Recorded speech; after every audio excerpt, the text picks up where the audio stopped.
Intractable ventricular tachycardia के लिए stellate ganglion block भी दिया जाता है। वो भी एक सिंपैथेटिक ब्लॉक का ही प्रकार है जो कि हार्ट की रिदम डिसऑर्डर में कई बार काम करता है। इसी तरह से सीआरपीएस करके बीमारी होती है। कई बार किसी मरीज की हड्डी का ऑपरेशन हुआ होता है और उसके बाद उसमें उसकी मसल्स की ताकत कमजोर होने लगती है, कुछ वेसोमोटर चेंजेस आने लगते हैं, हाथ गर्म लगता है, ठंडा लगता है, कई सारी चीजें होती है। वो होने के बाद ऐसा लगता है कोई नसों की समस्या हुई है। जनरली ये पेशेंट सीआरपीएस डिनोट करते हैं, कॉम्प्लेक्स रीजनल पेन सिंड्रोम।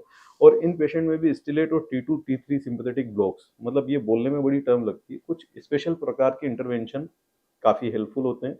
और मतलब मरीज को लगभग नेक्स्ट डे और सेम डे अच्छा आराम फील होता है। इनको 2-3 बार रिपीट किया जाता है, मरीज अपनी बीमारी से निजात पा जाता है।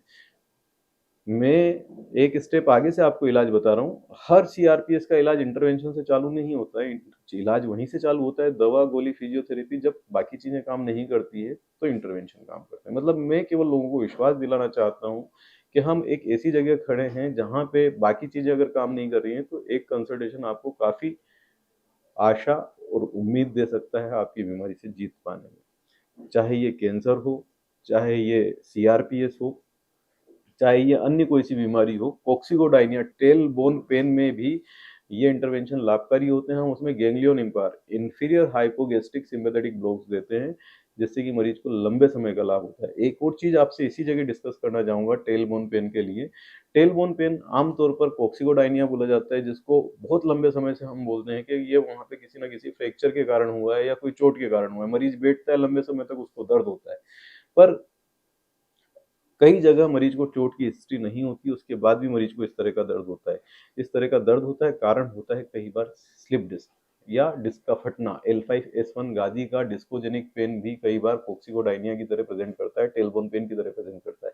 इसके लिए जरूरी होता है मरीज का थोरो एग्जामिनेशन, एग्जामिनेशन के साथ में कुछ रेडियोलॉजिकल फाइंडिंग्स। और इसके बाद भी अगर नहीं कंफर्म होता है तो डिस्कोग्राफी करके इसको कंफर्म किया जा सकता है। जब हम डिस्क में इंजेक्शन देते हैं मरीज को सेम तरह का टेल बोन पेन होता है, जो ये बताता है कि ये वहाँ की इंजरी से नहीं, टेल बोन की इंजरी से नहीं, ये गादी से आ रहा है। और इसी तरह से कई सारी छोटी छोटी चीजें होती है। एक कुछ दिन पहले हमारे यहाँ मरीज आए थे जिनको सीवियर एंकल पेन था। मरीज एक डॉक्टर की पत्नी थी और साथ में वो खुद भी फार्मासिस्ट थी। एक बड़े अस्पताल में उन्होंने अपना एंकल पेन के लिए, प्लांटर फेशियाइटिस के लिए इंजेक्शन लगवाया। इंजेक्शन बहुत अच्छे डॉक्टर ने लगाया, मैं भी कॉन्फिडेंट था कि इसके बाद में रिलीफ नहीं आया।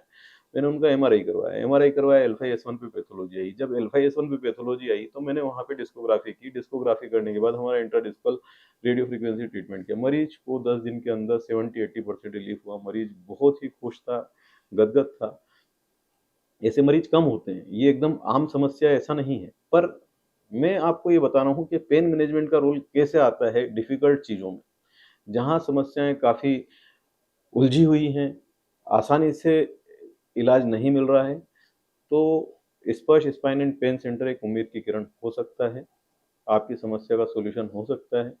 गारंटी कहीं कोई नहीं लेता है, गारंटी का शब्द भी यूज नहीं किया जा सकता है, पर एक स्टेप वाइज मैनर में आपका ट्रीटमेंट किया जा सकता है, जिसमें आपको समस्याओं का इलाज कब, कहाँ, कैसे होगा पहले से बताया जा सकता है। और उस प्रोटोकॉल पे अपन चलते हैं तो लाभ आराम से पाया जा सकता है।